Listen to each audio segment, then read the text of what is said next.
En 2025, c'était les 10 ans d'Undertale. On a alors eu le droit à un stream nous présentant plein de nouvelles zones jamais vues auparavant. Alors dans cette vidéo, on va découvrir la zone des ruines appelée Old Home. Mais vous allez voir que ma copie du jeu n'est clairement pas normale. Comme chaque fangame, en le téléchargeant, on obtient un dossier avec plusieurs fichiers. Le jeu en lui-même, le data.win, je vais pas vous expliquer ce que c'est, mais en gros, c'est logique qu'il soit là, et d'autres fichiers pas très importants. Sauf qu'il y a un fichier qui a attiré mon attention, un document texte du nom de Chloé. Et si on l'ouvre...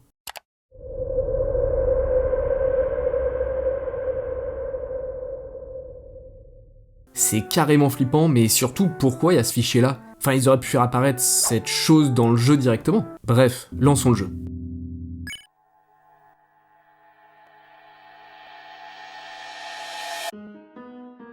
On apparaît déjà au milieu des ruines. En ouvrant le menu, j'aperçois qu'on s'appelle Kara. Ouais, le jeu ne nous a même pas proposé de nommer notre personnage. Bon, pas de panique, ça reste une copie d'un jeu, logique que notre personnage soit déjà nommé. Étant donné que j'ai à peine regardé le stream, je connais quasiment rien aux nouveautés. Donc mon premier réflexe avant de continuer le jeu, c'est-à-dire d'aller au nord, c'est de me rendre dans la salle où le couteau en plastique se trouve, vu que c'est un cul-de-sac. Sauf que là, un long couloir est apparu. En me renseignant, j'ai compris que c'était bien le chemin menant à la nouvelle zone des ruines. Mais cette musique inquiétante et distordue n'est clairement pas normale. Allons d'abord explorer le reste des ruines. En allant à gauche, Napsta nous bloque le chemin. Même si on ne peut pas le tuer, il nous dit que nos gentils mots doux de tout à l'heure lui ont remonté le moral. Bon, déjà, ça veut dire qu'on a été gentil avec lui et donc on n'est pas en run génocide. Tant mieux, parce que les fangames avec les run génocides, on les connaît. Dans tous les cas, il est impossible d'avancer, donc on se dirige vers le nord. Ok, visiblement le jeu veut qu'on aille emprunter ce long couloir. Pour l'instant, à part la musique, rien de trop inquiétant. Mais ça me met déjà bien mal à l'aise.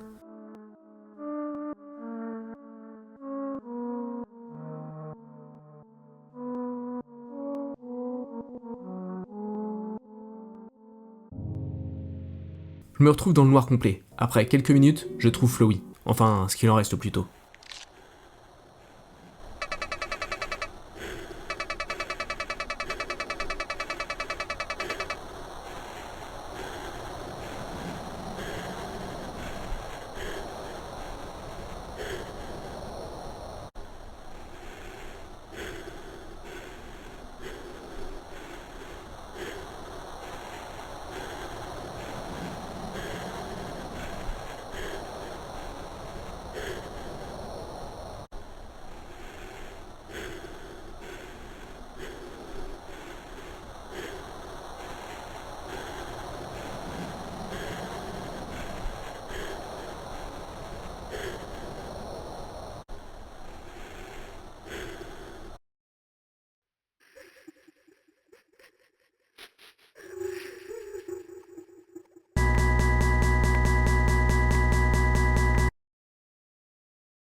Eh ben, c'était quoi ce truc? En tout cas, nous on est arrivé dans cette fameuse zone.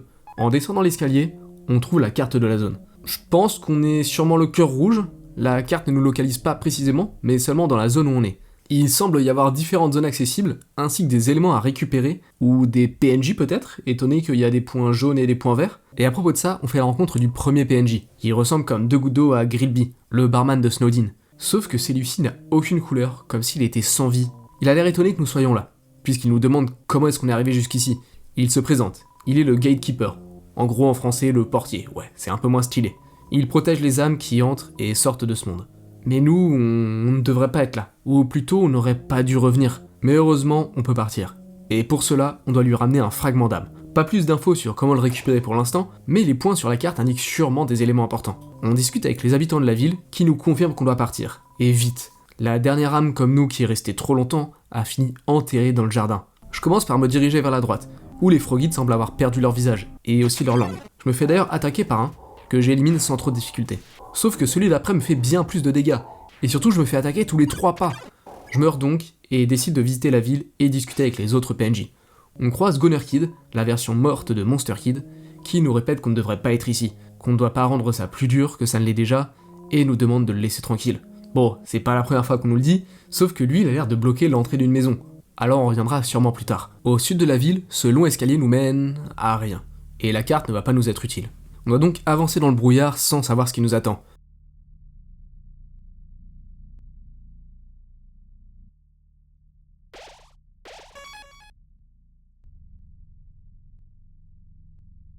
Mais là, je peux plus avancer. Un mur me bloque.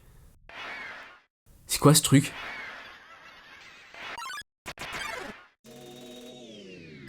Un sans-visage? Il nous ordonne de nous arracher les yeux? Ok, il fait super mal. Déchire-toi le visage, mais il est complètement malade ce monstre.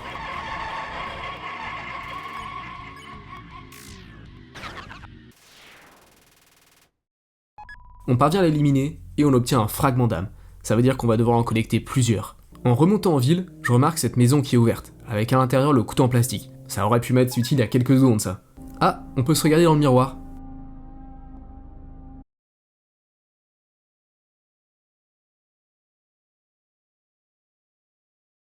Wow, on peut voir que je suis pas du tout à l'aise, puisque j'ai pas bougé pendant littéralement quelques secondes. Cette scène m'a clairement fait penser à ce qu'on peut voir dans Omori, mais là j'avoue que j'ai aucune idée de ce que c'est. Mais dans tous les cas, sortons d'ici et allons voir le portier. Il nous explique qu'il y a bien différents morceaux d'âme à récupérer, 4 au total pour être précis. Ce Volcalin au bout de sa vie ne nous dit rien d'intéressant, mais ce truc nous demande si on a vu une poupée dans le coin. Une poupée dans laquelle ils auraient scellé un démon il y a des années et qui se nourrirait de nostalgie. Et fin de la discussion. Ok, merci, c'est bien rassurant ça. On continue notre exploration de la ville en faisant face à différents monstres, et notamment ce Vulpire bien flippant. Puis on entre dans une maison, une grande maison, vide, ou presque, puisqu'au fond, on y trouve une poupée. Nous faisons face à la relique morte, et son sprite est Dieu merci bien moins glauque que l'image d'avant. Le combat n'est pas particulièrement dur, mais je me fais avoir par les grosses hitbox de ses attaques, et par ses énormes dégâts, 5 points de vie par coup. La deuxième tentative sera la bonne, puisque je ne prends aucun dégât, et on récupère un nouveau fragment d'âme. En m'aidant de la map, je parviens à trouver cette petite ruelle où un Gaster Follower semble errer depuis des années. Et puis cette porte, bloquée par un pilier. Aucune idée de comment y accéder, alors si vous savez, n'hésitez pas à me le dire en commentaire. Je décide donc de retourner dans la grande rue où les Frogites m'agressaient en boucle. Et là, rien du tout. Écoutez, on va pas s'en plaindre. Sauf qu'au bout, c'est un cul-de-sac. Un cours d'eau nous empêche d'aller plus loin. Je m'approche alors.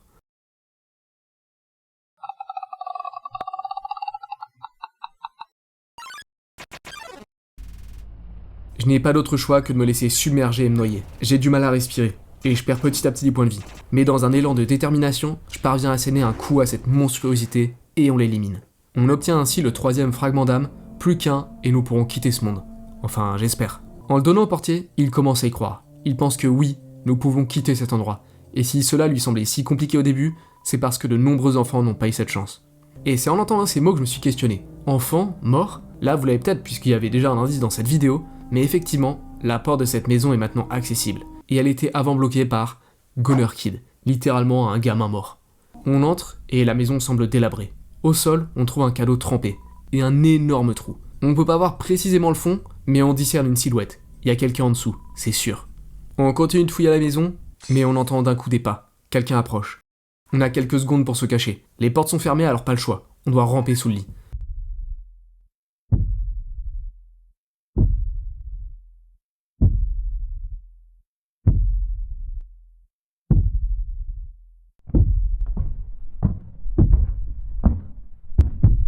On ne voit quasiment rien. La peur grandit en nous. On doit contrôler notre respiration, nous calmer.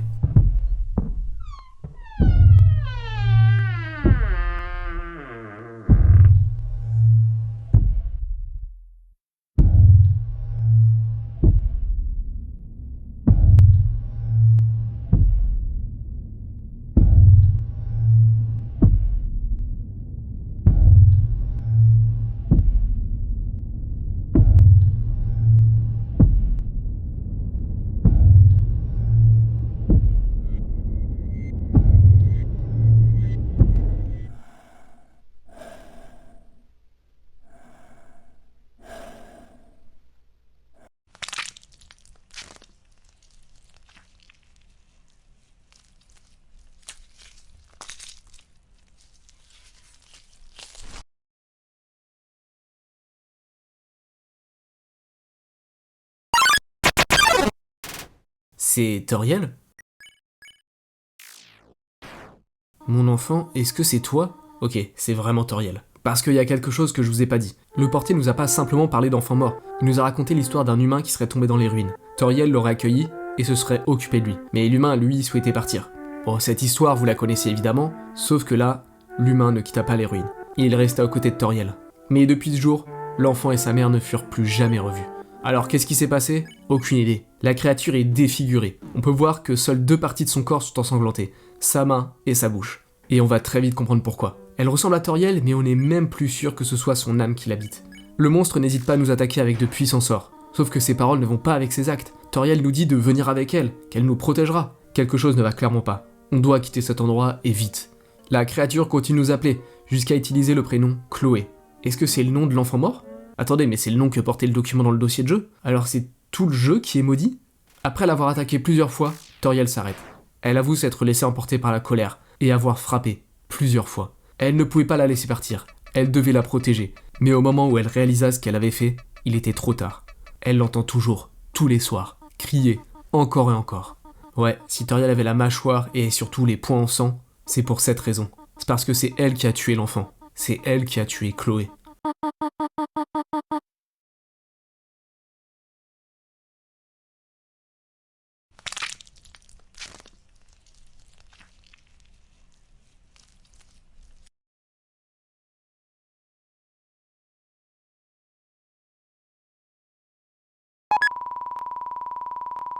On obtient enfin le 4e et dernier fragment. On le ramène donc au portier, qui s'excuse pour ce que nous venons de voir.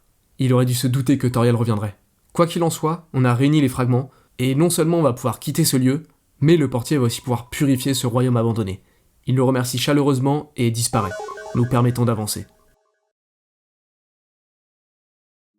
Ce lieu ressemble clairement au hall du jugement, mais en plus glauque. On traverse le couloir, et nous voilà devant une étrange source. Des yeux semblent la constituer. Est-ce que ce cauchemar vivant est la cause de tout ce que nous venons de traverser? On doit l'affronter et la bannir pour libérer toutes ces âmes perdues.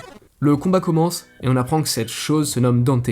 Et je pense que ce nom n'est pas choisi au hasard. Dante, c'est le nom de l'auteur qui a inventé la vision moderne de l'enfer. Genre pas comme juste un endroit horrible, mais comme un système parfaitement organisé, avec des règles, des niveaux, et des punitions adaptées à chaque faute. Donc appeler ce monstre Dante, c'est pour bien montrer que c'est pas juste un démon, c'est vraiment lui qui incarne le principe même du mal, et qui est donc à l'origine de tout ce que nous venons de voir. Et tout au long du combat, ça va se confirmer. Il nous dit d'abandonner tout ce que nous connaissons, que désobéir nous garantit de mourir, et qu'il veut que tout tombe dans les ténèbres. Puis après de longues minutes de combat, il nous dit adieu.